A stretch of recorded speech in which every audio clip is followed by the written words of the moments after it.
Bonjour, l'invité du lundi vous propose une rencontre avec Thomas Rudigoz. Thomas Rudigoz, nous ne l'avons jamais eu sur notre plateau et nous sommes très heureux de l'avoir. Avant de commencer l'émission, je vous rappelle l'adresse de la rédaction qui est au bas de l'écran, sorttvrédaction@gmail.com. Vous pouvez réagir au propos de Thomas Rudigoz et vous pouvez surtout lui poser toutes les questions que vous voulez.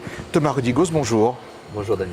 Alors, je suis très heureux de vous avoir sur ce plateau. Thomas Rudigoz, j'aimerais que vous présentiez, en fait. J'aimerais que vous nous expliquiez comment, quel a été votre itinéraire politique pour que les téléspectateurs vous situent. Quel a été votre itinéraire politique pour arriver jusqu'à aujourd'hui? Alors écoutez, actuellement je suis conseiller général de Lyon 5e, donc représentant du canton du 5e arrondissement au département. Je suis également conseiller municipal et à ce titre élu du 5e. Élu du 5e. Et c'est à ce niveau également que j'exerce une fonction, une délégation à l'emploi et à l'insertion auprès de Madame le maire du 5e arrondissement, Alexandrine Pesson. Très bien. Auparavant, par ailleurs, j'avais été chef de cabinet d'Anne-Marie Comparini. d'Anne-Marie Comparini. Qui était la présidente UDF de la région Rhône-Alpes dans les années 98-2004. Puis j'ai été secrétaire général du groupe UDF, qui est devenu le groupe Modem. Oui. À la région Rhône-Alpes toujours, de 2004 à 2010. D'accord. Alors, Thomas Rudigoz, est-ce que vous pouvez nous parler un peu du centre, hein, parce que vous êtes dans une formation qui est le centre, en fait, hein, la formation centre-gauche et démocrate, hein, c'est ça?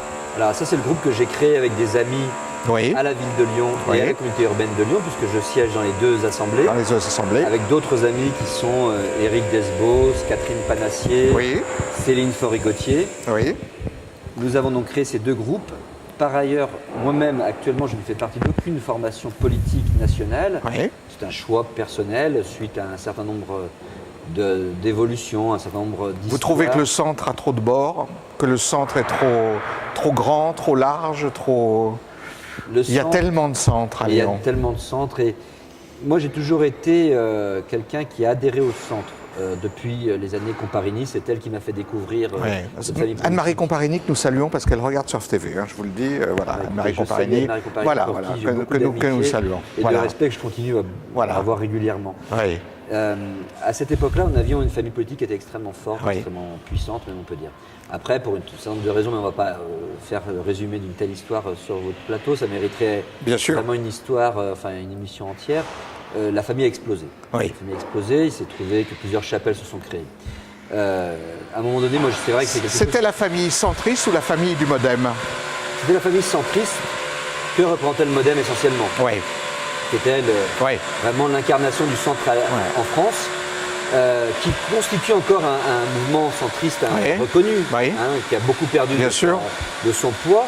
Mais il faut reconnaître à François Bayrou au Modem d'être toujours là et d'exister.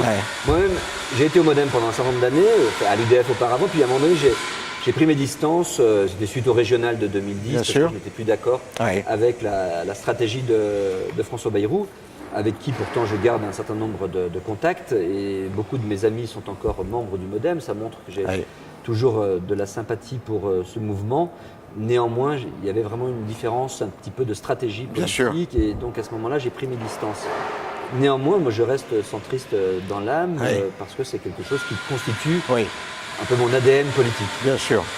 Alors, aujourd'hui, Thomas Rudigoz, d'abord, est-ce que vous vous projetez dans l'avenir? Est-ce que vous allez continuer à travailler politiquement dans cette ville ou est-ce que, comme certains, eh bien, ma foi, vous passez la main et vous tournez la page? Est-ce que vous vous inscrivez dans l'avenir des futurs mandats? J'ai 42 ans et j'ai encore envie de m'investir pour ma ville, pour Lyon, et pour la chose publique. Donc effectivement, je serai à nouveau candidat dans les listes de Gérard Collomb, même si pour l'instant rien n'a été encore décidé par le maire de Lyon, mais je lui ai fait part de mon souhait d'être à nouveau dans ses équipes. Vous souhaitez? Je le souhaite. Bon, on en dira un mot, hein, sans parler du conseil général. Vous êtes conseiller général, mais il va disparaître, hein, donc. Hein. Voilà. La métropole va naître et le conseil général va disparaître pour Lyon. Tout à fait. Pour Lyon et l'agglomération lyonnaise, on n'aura plus de conseil général et donc on n'aura plus de conseillers généraux. Donc on va créer la métropole. Moi, à titre personnel, j'ai beaucoup aimé mon mandat de conseiller général. C'est un mandat passionnant. Bien sûr. C'est un mandat où vous êtes en contact direct avec les habitants, avec nos concitoyens. Et pour cela, j'ai trouvé que c'était un mandat extrêmement riche et passionnant. Néanmoins, j'ai toujours été, depuis très longtemps, plutôt favorable à la disparition des départements dans les grandes agglomérations, dans les territoires très urbains. C'est le cas de Lyon, bien évidemment, c'est le cas de Marseille, des Bouches-du-Rhône, c'est le cas du Nord. Vous êtes favorable, bien qu'étant conseiller. Bien qu'étant moi-même élu, j'ai toujours été favorable à cela. Donc c'est pas parce que je suis devenu conseiller général que je reviendrai dessus. Donc quand Gérard Collomb et Michel Mercier se sont entendus et ont pris la bonne initiative de créer la métropole lyonnaise, moi, j'ai tout de suite été de ceux qui ont soutenu cette démarche, ce projet.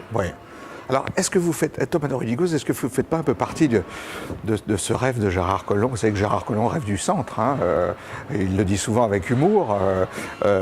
Est-ce que vous êtes du côté, il y a des centristes qui sont du côté de l'UMP et des centristes qui sont du côté de Gérard Collomb. Comment s'est fait votre choix, vous? Moi, mon choix s'est fait en 2007. À ce moment-là, j'étais au Modem et je n'étais absolument pas d'accord pour soutenir Dominique Perben à l'époque, pour plein de raisons, pour son positionnement politique, pour sa vision de la ville, qui était essentielle, parce que moi, j'accorde beaucoup d'importance au fait municipal, au fait local.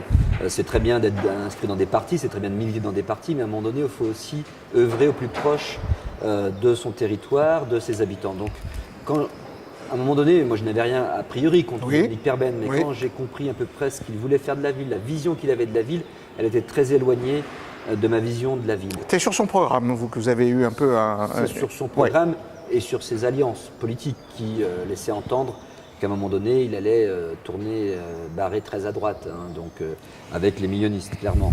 Donc plus la branche de Villiers. Donc pour moi, c'était absolument pas dans ma façon de faire de la politique et dans mon engagement politique. Donc pour ces éléments-là, moi je ne voulais pas soutenir Dominique Perben, contrairement à beaucoup de centristes de l'époque, membres du Modem. Donc j'avais déjà dit dans ma famille politique que moi je ne soutiendrais pas Dominique Perben, ce n'était pas mon choix pour lui. Et à ce moment-là, je n'avais pas fait de choix réellement. Il s'est trouvé que par des amis communs, nous avons pu discuter avec Gérard Collomb. J'appréciais beaucoup de choses dans ce qu'il avait fait de la ville de Lyon en 6 ans. J'avais été extrêmement surpris par la qualité de ses réalisations, de lui et de ses équipes. C'est-à-dire que vous étiez déjà un peu, pas fasciné, mais vous étiez déjà un peu... ce qu'il avait fait vous plaisait. À ses réalisations. Et autant en 2001, il est clair que je n'étais pas du tout dans ses équipes et dans ses proches. Et autant j'avais peut-être des a priori sur l'homme, mais autant par les années, moi qui suis lyonnais depuis fort longtemps, depuis ma naissance, j'ai pu voir évoluer Gérard Collomb et voir ce qu'il faisait. Et il est vraiment rentré dans ses avis de maire de façon remarquable. Et ça m'a vraiment beaucoup surpris et je l'ai beaucoup admiré à ce moment-là. Et c'est vrai qu'à ce moment-là, j'ai fait le choix de soutenir Gérard Collomb.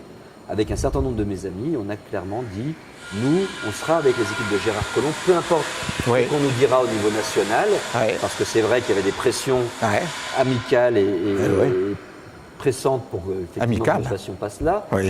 Nous avons fait un autre choix avec, comme je vous le disais tout à l'heure, des gens comme Catherine Panassier, Éric Desbos ou Bertrand Jaboulette. Voilà, ça a été notre choix.